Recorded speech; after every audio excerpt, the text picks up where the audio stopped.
నేను చెప్పే ఈ క్లీనింగ్ టిప్స్ నెలకొక్కసారైనా ఖచ్చితంగా పాటించండి. లేకపోతే తొందరగా వాషింగ్ మిషన్స్ పాడైపోతుంది.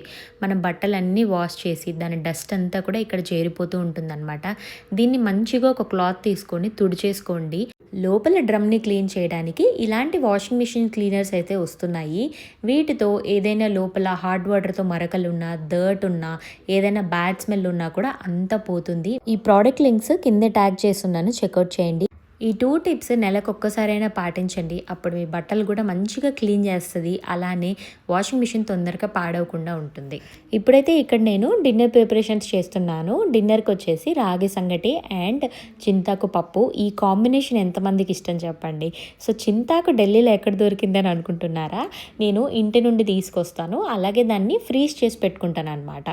సీజనల్గా దొరుకుతుంది కాబట్టి నాకు చింతాకు పప్పు అంటే చాలా ఇష్టము. అందుకని బాగా ఫ్రీజ్ చేసి పెట్టుకున్నామంటే ఎప్పుడు కావాలంటే అప్పుడు యూస్ చేసుకోవచ్చు. అండ్ ఇది చాలా ఫ్రెష్గా ఉంటుంది. అప్పుడే తెచ్చినట్లు ఉంటుంది అనమాట. పప్పు చేసినా కూడా దీంతో చాలా చాలా బాగుంటుంది. మీరు ఒకసారి ఇలా ఫ్రీజ్ చేసుకొని ట్రై చేయండి మీకు కనుక దొరికితే. మీలో ఎంతమందికి ఈ రాగి సంగటి చింతాకు పప్పు కాంబినేషన్ తెలుసు? మీరు ఎప్పుడైనా టేస్ట్ చేసేదాన్ని కమెంట్స్లో చెప్పండి. వీడియో నచ్చితే సబ్స్క్రైబ్ చేసుకోండి. బాయ్.